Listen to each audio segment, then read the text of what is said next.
1977 इंसानी तारीख का एक ऐसा साल कि जब अमेरिका के बड़े बड़े साइंटिस्ट स्पेस के एक मिशन को लेकर बहुत ज़्यादा पुरजोश थे।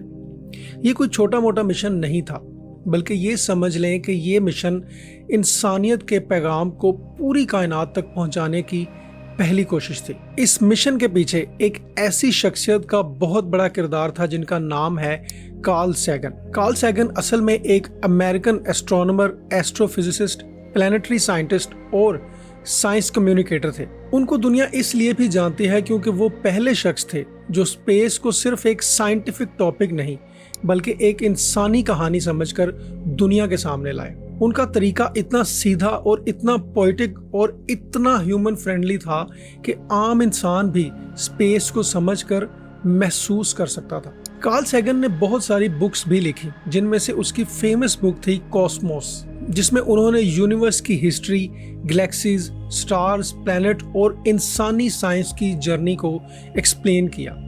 इस बुक ने साइंस को दुनिया भर में पॉपुलर भी बनाया। कार्ल सैगन नासा के बहुत सारे मिशंस का हिस्सा भी रहे, जिनमें से एक बहुत बड़े मिशन के बारे में हम आज बात करेंगे।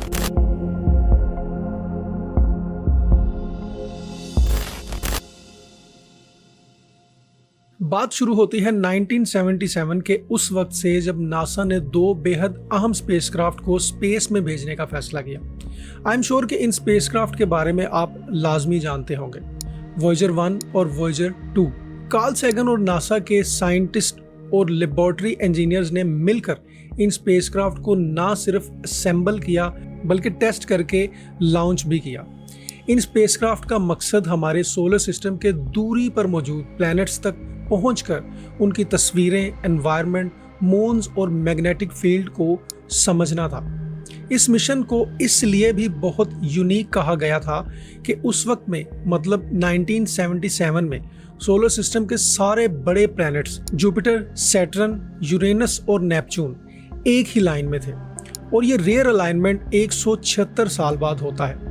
नासा के साइंटिस्ट ने सोचा कि अगर हम एक खास अलाइनमेंट के साथ स्पेसक्राफ्ट को स्पेस में भेजें जो एक प्लैनेट की ग्रेविटी का इस्तेमाल करके दूसरे प्लैनेट तक बआसानी पहुंच जाए तो हम बहुत ज़्यादा एनर्जी और फ्यूल बचा सकते हैं और पूरे सोलर सिस्टम का टूर एक ही बार कर सकते हैं। नासा ने इस मिशन में पहले वॉयेजर 1 को लॉन्च किया और इस वॉयेजर 1 को थोड़ी डिफरेंट, फास्टर और शॉर्टर ट्रैजेक्टरी दी गई, इसलिए उसने पहले जुपिटर और सैटर्न तक रीच किया। मगर उसका पाथ ऐसा था कि सैटर्न के बाद वो उनके प्लान से बाहर निकल गया और डायरेक्टली इंटरस्टेलर स्पेस की तरफ बढ़ गया और फिर इसके बाद लॉन्च किया गया वॉयेजर 2।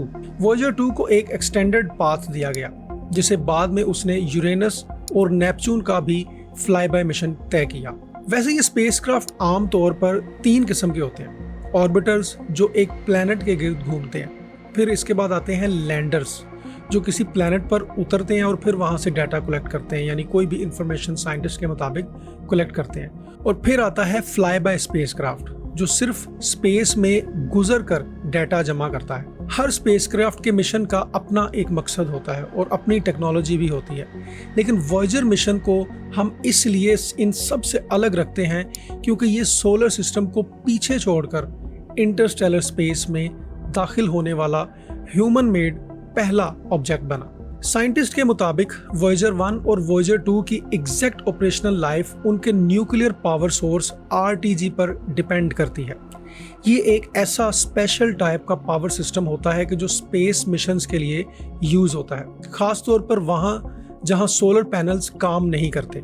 स्पेस में इतनी दूर जहाँ लाइट बहुत ज़्यादा कम होती है और टेम्परेचर भी बहुत ज़्यादा लो होता है। और अब बहुत ही इंपॉर्टेंट बात, 1977 में जब ये मिशन लॉन्च हुआ था तो इंजीनियर्स का ख्याल था कि ये स्पेसक्राफ्ट 5 से 10 साल तक काम करेंगे, लेकिन सरप्राइजिंगली ये दोनों अभी भी स्पेस में अपना काम कर रहे हैं। आप इमेजिन करें कि 1977 से लेकर 2025 तक, यानी ये कितने साल बनते हैं, आप खुद कैलकुलेट कर सकते हैं। लेकिन आज साइंटिस्ट के मुताबिक उनका पावर लेवल लो हो रहा है और एक्सपेक्टेड है कि 2030 के आसपास उनके इंस्ट्रूमेंट पूरी तरह से बंद हो जाएंगे।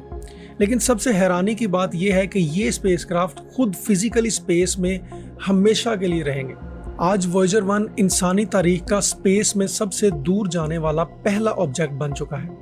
ये इंटरस्टेलर स्पेस में जुपिटर और सैटर्न को भी क्रॉस करके आगे निकल चुका है और अर्थ से तकरीबन 25 से 26 बिलियन किलोमीटर दूर जा चुका है। आप इमेजिन करें ये फासला। और ये सिर्फ कोई छोटी बात नहीं है, ये इतना दूर जा चुका है कि अगर अर्थ से कोई सिग्नल इस स्पेसक्राफ्ट तक भेजा जाए तो ये लाइट स्पीड पर भी चलने के बावजूद यहाँ से यानी अर्थ से उस तक सिग्नल पहुँचने के लिए 18 घंटे रिक्वायर्ड है, मतलब 18 घंटे लगेंगे।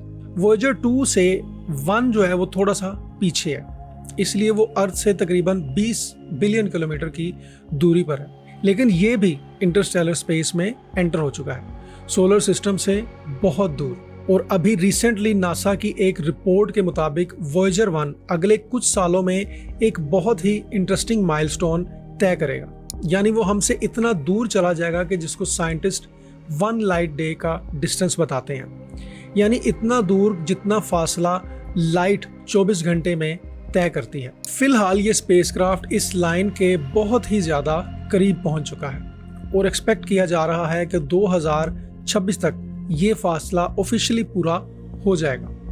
इस डिस्टेंस का मतलब ये है कि अगर हम अर्थ से एक सिग्नल वॉयेजर 1 तक भेजें तो वो सिग्नल लाइट स्पीड पर चलने के बावजूद स्पेसक्राफ्ट तक पहुंचने में पूरा 1 दिन लेगा, मतलब 24 घंटे। लेकिन ये किस्सा अभी यहाँ पर ख़त्म नहीं होता। वॉयेजर 1 के साथ एक बहुत ही ज़्यादा इम्पोर्टेंट चीज़, या ये समझ लें कि साइंटिस्ट का एक बहुत बड़ा मिशन भी 1977 में इस वॉयेजर 1 स्पेसक्राफ्ट के साथ रवाना किया गया था। 1977 में कार्ल सैगन और उनकी टीम ने यह डिसाइड किया कि अगर ये जो स्पेसक्राफ्ट हम स्पेस की उन गहराइयों में भेज रहे हैं तो क्यों ना इससे एक और फ़ायदा भी लिया जाए। यानी उन्होंने ये कहा कि अगर ये स्पेसक्राफ्ट कभी किसी एलियन सिविलाइजेशन तक पहुंच जाए तो क्यों ना हम उस स्पेसक्राफ्ट के साथ एक ऐसा मैसेज भी भेजें जिससे उन्हें अर्थ के बारे में कुछ बेसिक मालूमात मिल जाए। तो इस हवाले से कार्ल सैगन ने 12 इंच का एक ऐसा gold plated copper disc design करवाया जिसको नाम दिया गया गोल्डन रिकॉर्ड। इस गोल्डन रिकॉर्ड के अंदर अर्थ का कुछ ऐसा डाटा भरा गया कि जिससे एलियंस को एटलीस्ट ये पता चल सके कि हम कौन हैं, हम कहाँ रहते हैं, हमारी अर्थ पर क्या क्या है और वगैरह वगैरह बहुत सारी चीज़ें थी, जिसमें 115 pictures, 27 music tracks, nature sound, DNA structure, human anatomy, दुनिया भर की स्पीचेस और 15 जुबानों में ग्रीटिंग रिकॉर्ड किया गया। ये इंसानों की तरफ से भेजा गया एक ऐसा मैसेज था कि जो सिर्फ और सिर्फ एलियंस के लिए बनाया गया था, जो अगर कभी किसी एलियन सिविलाइजेशन को मिल गया तो ये उनको ये बता पाएगा कि हम कौन हैं और कहाँ से हैं और हम दिखने में कैसे हैं। गोल्डन रिकॉर्ड को स्पेशली इस तरह डिज़ाइन किया गया है कि ये स्पेस की रेडिएशन, एक्सट्रीम कोल्ड और माइक्रोमीटोइड्स का दौर बर्दाश्त कर सके।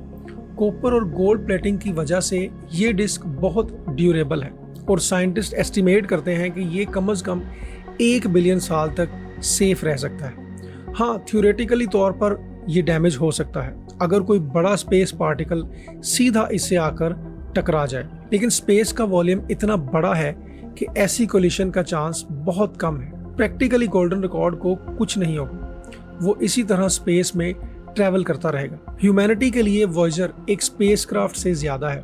ये हमारी क्यूरियोसिटी का सिंबल है। ये बताता है कि इंसान सिर्फ सोलर सिस्टम को एक्सप्लोर नहीं करना चाहता, बल्कि अपनी मौजूदगी का निशान पूरे यूनिवर्स में छोड़ना चाहता है। वॉयेजर 1 और 2 चुपचाप चलने वाले ऐसे मैसेंजर्स हैं जो हमारी आवाज़ लेकर स्पेस की गहराइयों में आगे बढ़ रहे हैं। सवाल सिर्फ ये नहीं है कि ये कहाँ तक जाएंगे, सवाल ये है कि जिस तरह हमें मूवीज़ में दिखाया जाता है कि जब भी किसी एलियन सिविलाइजेशन को हमारे प्लैनेट और हम इंसानों के बारे में पता चलता है तो वो तो आ जाते हैं अपने फ्यूचरिस्टिक हथियारों से हमारे प्लैनेट को तबाह करने, हम इंसानों को ख़त्म करने।